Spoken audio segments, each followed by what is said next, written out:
Hello there and welcome. My name is Casey Weed. I am a certified financial planner practitioner, and I am also the CEO of Howard Bailey Financial. I'm excited to have you here with me today. I hope you're as excited as I am because we're talking about one of my favorite subjects, taxes. Now, maybe you're not quite as excited as I am when it comes to taxes, but why do I get so excited? I think you'll get excited about taxes for the same reason that I do. The thing about the financial world is there aren't a lot of guarantees in the financial world, especially when it comes to return on your investment. Well, when it comes to taxes, here is one of those few areas that if you do good tax planning, you're guaranteed a return at the end of the day. So today we're going to talk about how to minimize your taxes in retirement. Albert Einstein once said, the hardest thing in the world to understand is the income tax. One of the things I often say is when the IRS has an easy way to do things and a hard way to do things, which way do they usually choose? Well, unfortunately, usually it's the hard way. And since Albert Einstein's day, back in, I think he passed away back around 1945-ish, well, let's say the tax world has become much more complex, unfortunately.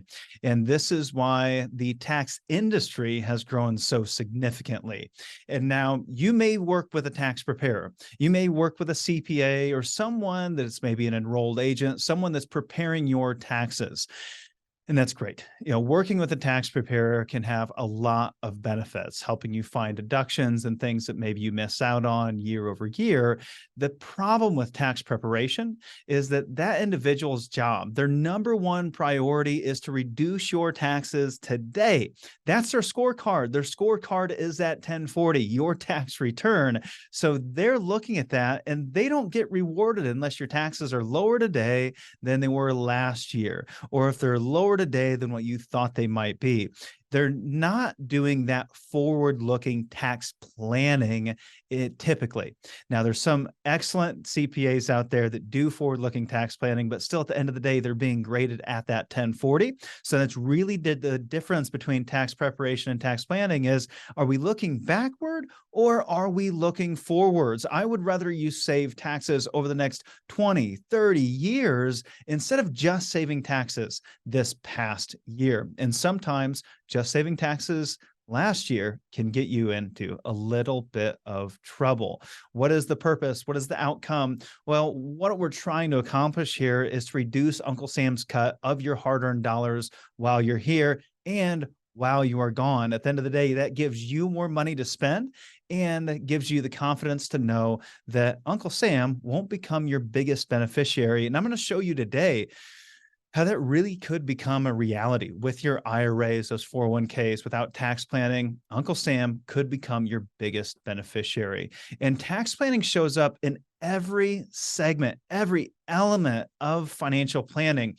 And I want to illustrate that to you when it comes to our financial framework that we leverage here at Howard Bailey Financial. That is the Retire with Purpose framework.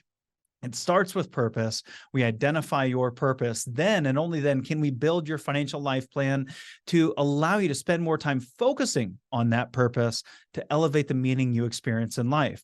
When it comes to that financial plan, you'll see liquidity to know you're prepared for emergencies, income to last a lifetime, flexibility to adapt to an unknown future, and estate planning to take care of what's left over. But what I want to point out and what we're going to focus on today are these little dots. These little dots that surround liquidity, they surround income, they surround flexibility, they surround estate. Taxes show up throughout your entire life, your financial life, that is, as well as your living and breathing life here on earth. And it's important that at every element of your financial plan, we're optimizing your taxes and making sure you keep more money in your pocket where it belongs. Sometimes we'll find we have some cracks in our financial plan where there's some money falling through. One of the things I really want to focus on is asking you this question. It's easy for us to understand. It's easy for us to figure that, well, when we get to retirement, we've always been told we're going to be at a lower tax rate in retirement. But that's not necessarily true today because we're living in one of the lowest tax rate environments throughout history, and combine that with the majority of retirees' life savings being tied up in tax-deferred retirement accounts, not to mention future tax changes we're going to dive into a little bit deeper in just a moment, there's a good chance you're actually paying more taxes in the future than you're paying today. Take, for instance, yourself, let's say taxes didn't change, and today you found yourself in this 22% bracket, making $90,000 to $190,000 in taxable income.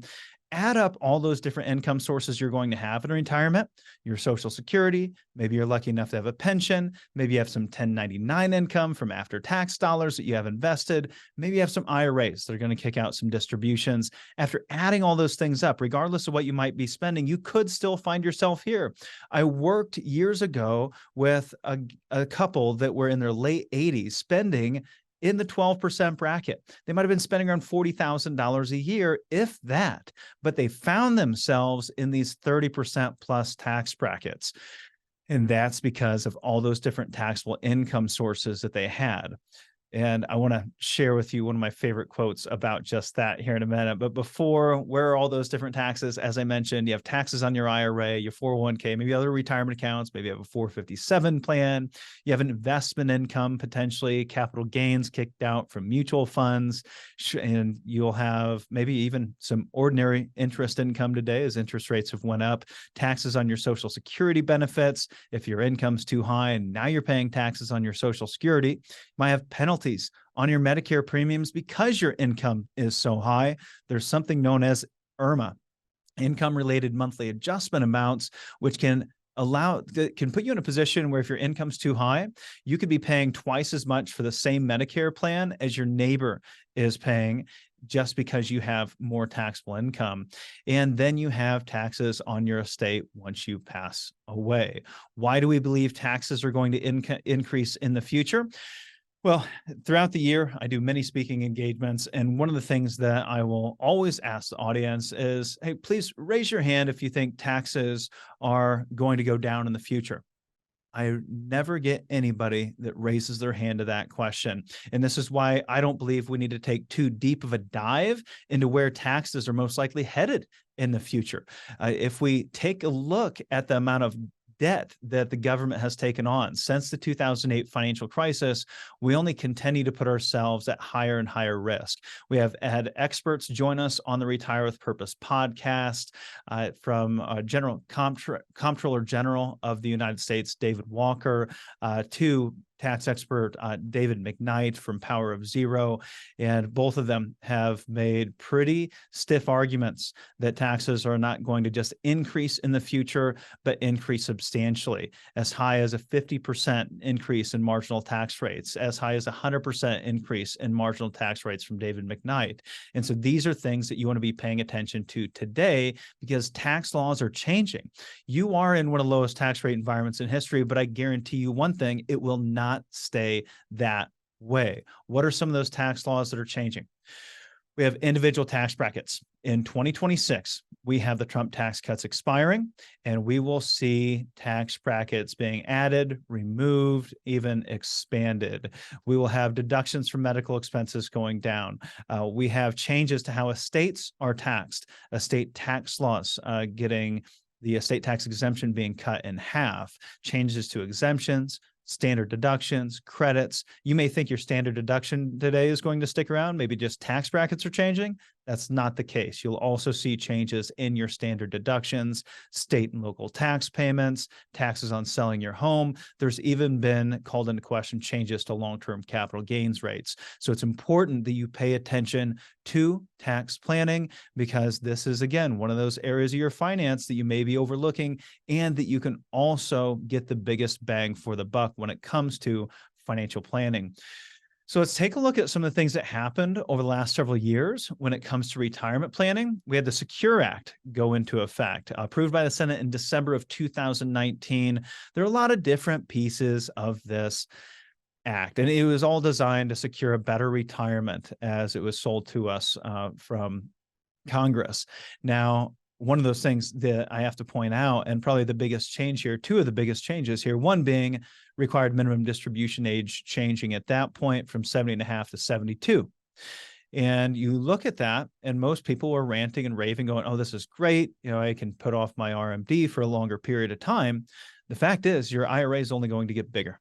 The fact is, your required minimum distributions now just got larger. And so you're just putting off the inevitable, which is most likely going to put you in an even higher tax bracket in the future. You continue to defer those IRA distributions, you're only putting yourself at greater and greater risk of being in a higher and higher tax bracket and paying more in lifetime taxes. Another thing that I want to point out here, the removal of the stretch IRA. What was the stretch IRA? There was a whole lot of stretch IRA planning that used to go on when I first got into this business, which was ensuring you were very cautious about who you left that IRA to, because when you left it to your children, they could stretch that IRA out over their lifetime. So they could take distributions little by little over their entire lifetime. Now, instead of being able to stretch that IRA out, so they have small taxable distributions, now those rules are that they have to be distributed over a 10-year window when you pass that on to your beneficiary. So a 10-year window for $1 million IRA, say, that's say $100,000 a year. If that was left to a beneficiary that was younger, that could have been a fraction of those dollars. And now you're leaving that IRA behind to your beneficiaries. Not only is it getting squashed, but they're also inheriting it in what is most likely their highest earning years. Then we had Secure Act 2.0. Secure Act 2.0 was passed here in December of 2022. And I want to also point out what's the biggest piece there. We had all kinds of little stuff that went into effect that really didn't impact you, but now we have RMD ages increasing and being indexed now moving forward, but initially increasing from age 72 to age 73. Again, in all likelihood, not a really good thing for your bottom line throughout your lifetime. So when we look at what happens in 2026, we are set to see the highest top marginal tax bracket go from 37% to 39.6%. You go, well, that's only 2.6%. What's the big deal? And that only affects the high income earners. We're going to see much bigger tax rate increases for individuals that are in lower tax brackets. We also have, if you have a large estate, estates that are over 11.7 million, those estate tax that numbers today in 2023, closer to $13 million in exemption. Now those dollars are going to get cut in half. So you could be getting taxed while you're alive and then taxed at not just ordinary income tax rates, but also experiencing federal estate taxes as well once you pass away. If you own a business, pass-through tax deductions, that 20% tax deduction on income of pass-through businesses is also set to expire and go away. When we look at tax rates today for married couple filing jointly, I want to point out something. Now, this holds true whether you're filing single or whether you're filing jointly. This still holds true that this is a really important aspect for you to pay attention to when it comes to your taxes that you're filing every year, to make sure you're filling up your tax brackets. And we're going to talk about how you do that here in a second, but I want you to recognize where the biggest tax increases are going to take place. And I want to highlight this opportunity here. So under current tax law, now this was back in 2018, these tax brackets are indexed for inflation. So we have even more room in this 24% tax bracket today than we did back in 2018, quite significantly so. But let's look at it here at this point in time. We had married couples that could have income up to $315,000, from $165,000 all the way up to $315,000. Only getting taxed at 24%. Now, where will that be in 2026? Now that 24% bracket is going to land you at 33%. 33%. That's 9% differential between these two numbers. That is a significant tax increase.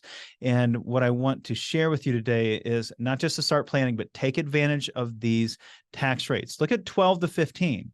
You go, well, that's not a big deal. Well, that was 20% in tax savings that you're receiving.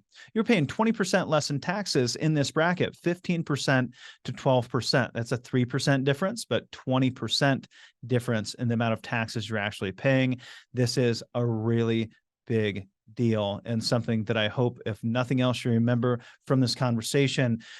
you remember the opportunity that you have today when it comes to your tax bracket. So how can we prepare? Well, what you're doing now, we're getting educated. We're starting to plan now and leverage today's low tax rates, as we just saw from that previous slide. And you're partnering with a professional that's going to help you create a customized tax strategy for your own unique situation. And in order to start this education, I think it makes the most sense for us to begin by understanding all the different places you could possibly put your hard-earned dollars today and how those dollars are taxed. So there's really three main tax brackets that we have that land on this side of the line. We have a fourth over here that we'll touch on as well.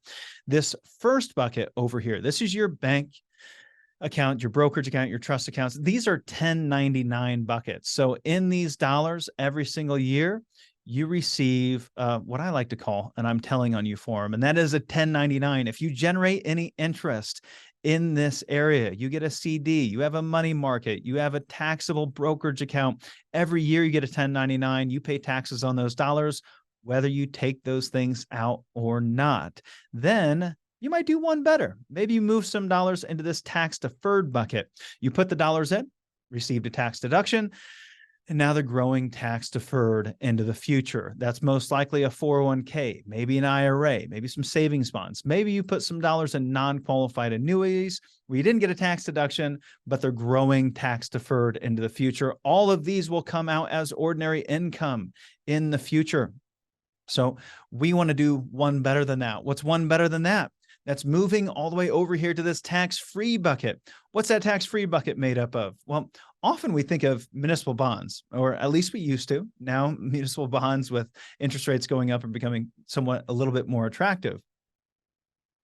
We also have Roth IRAs. Roth 401ks have grown significantly. You might have access to that tool at your workplace. And then we have life insurance, cash value, or death benefit as well. Now, the more money you have, the more you want to move those dollars to the right, all the way over here to estate tax-free. So we have taxable, we have tax deferred, we have tax-free, now we have income tax-free and estate tax-free. This is where a lot of our trust structures come into play, ILETs and CRUTs and CRATs. These are tools that help us leave those assets not just tax-free, not just income tax-free, but also estate tax-free.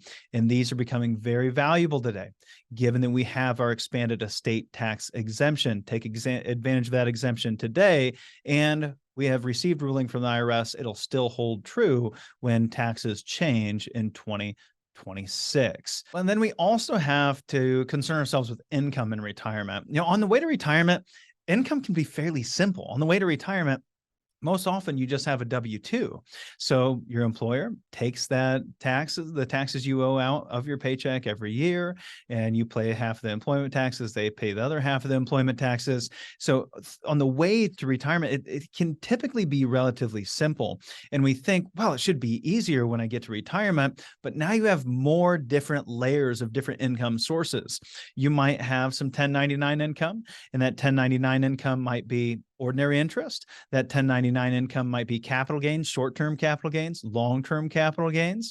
Then you have IRA distributions. Maybe you have pension income. You have ordinary income coming from those sources. Then if your income's high enough, you may have your Social Security become taxable as well. And then you might have annuities as well that are potentially allowing the taxes to be spread out over time if you're taking advantage of the annuitization benefits. And we want to mind our RMD. This is why they call those tax-deferred retirement accounts, those IRAs and 401ks, tax time bombs. And what we're here to do is diffuse those tax time bombs. Then you have income that might be coming from those non-qualified accounts, and hopefully as much of that Roth money as possible. You know, I mentioned earlier that the IRS could become your biggest beneficiary. And I'm serious about that. You know, the value of your IRA today could be going entirely to the IRS. Why do I say that? Well, let's take a look at an example that I actually produced for our YouTube channel. You can check that out at retirewithpurpose.com, or just go on straight to our YouTube channel, and you'll see me walk you through this example. I just want to show you a screenshot of that drawing that I made for that video today to illustrate how this could work. So let's say you're 60 years old today, you have $500,000 in an IRA. And to keep math easy, let's say it's growing at 7.2%, because that is a rule of 72, your money doubles every 10 years. And let's say from age 60 to age 70, it grows to $1 million. So it grows to $1 million, your required minimum distributions kick in, and they're going to start around 40 grand, increase to about $70,000 a year by the time you reach 80. Let's say you passed away at 80 years old.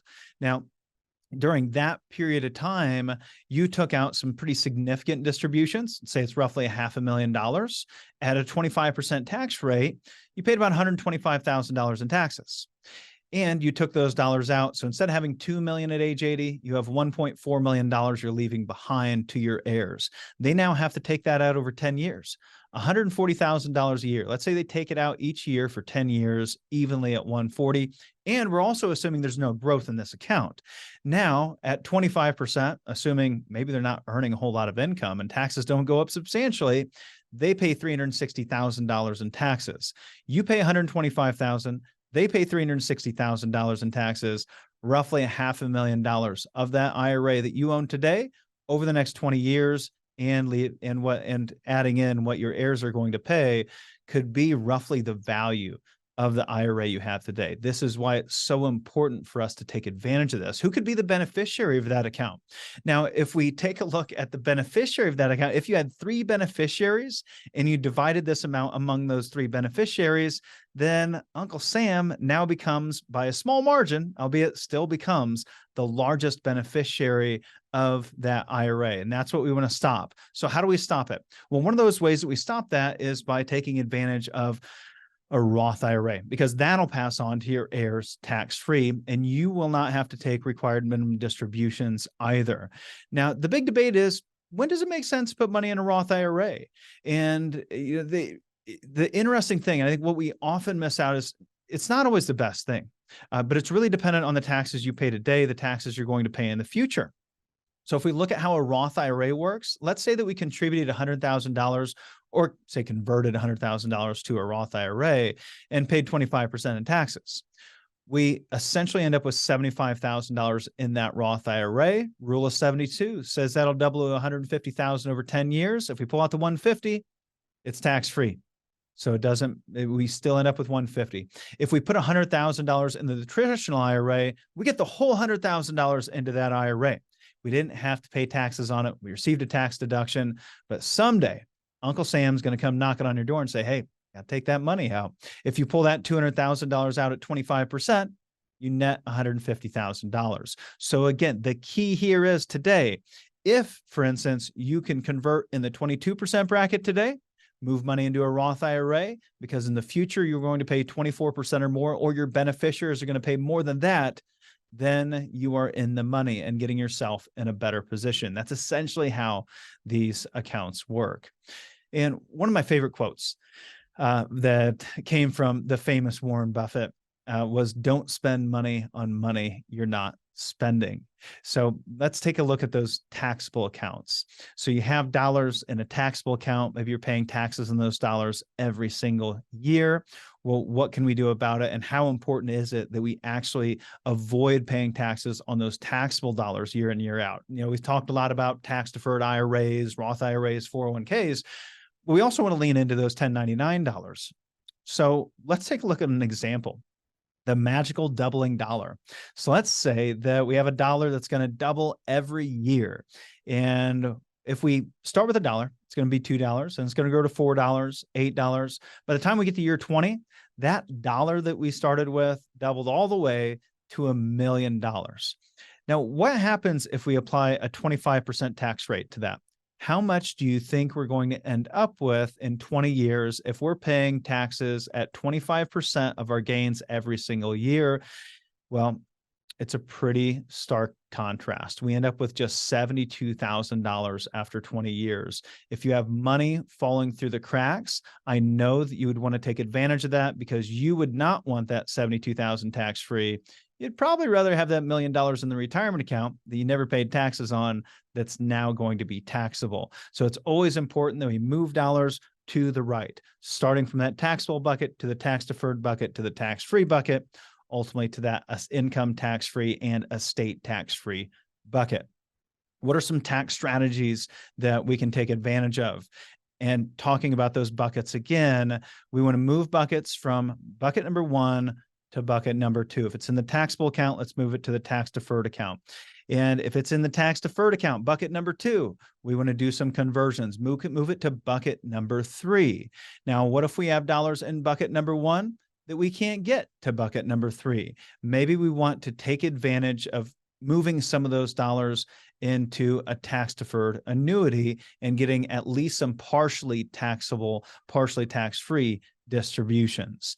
And estate planning. We want to use any gift tax exemptions that you have today that you can currently leverage to make sure that we take advantage of the expanded exemptions we have today, because those are going away here in 2026. To keep it very simple, number 1, we want to shift savings from our pre-tax dollars to Roth. So if we're saving dollars each and every year, let's try to diversify those buckets, especially if you're overweighted in the tax deferred bucket. Let's get some dollars in those Roth accounts. Number 2 is leveraging asset location. So maybe you have some municipal bonds in your taxable account. Let's say you have some municipal bonds in your traditional IRA. Well, you're getting tax-free bonds inside of that IRA. That's not benefiting you. If you have those corporate bonds in your taxable account, maybe we should flip those, relocate the tax-free or more tax-efficient investments to the taxable account, the less tax-efficient investments to those more tax-advantaged accounts. And of course, as we're always harping on here at Howard Bailey, is get a tax analysis, take a look at where you stand today so that you can put together a strategy for doing Roth conversions so that you can find that power of zero. And that power of zero is the 0% tax bracket in retirement, because no matter what taxes go to, if they go to 25, 50, 75%, it doesn't matter if you're in the 0% bracket, because 50, 25, 75 times zero, anything times zero is still zero. If you want to dig in deeper, check out the Retire with Purpose podcast, check out our YouTube channel, and make sure to sign up for a Weekend Reading for Retirees email series that hits your inbox every Friday. All types of amazing resources in there and great articles to get you to a tax-free retirement. And if you're ready to take that next step, now is your opportunity to get a complimentary financial review, a free tax analysis to see where you sit today. When you come in and visit with our team, we'll sit down with you, we'll get to know one another better, and we will take a look at your 1040. We'll take a look at where you're invested today, and we'll show you the amount of taxes that you're paying today, the amount of taxes you could save today, but more importantly, we'll show you in the future what that tax situation looks like for you over your lifetime and how we could potentially save you hundreds of thousands of dollars in taxes by making, quite often, a few simple adjustments to your financial strategy. Super easy to do. Just give us a call or text us on the number on your screen. Just text us taxes to 866-482-9559. I look forward to seeing you in the future.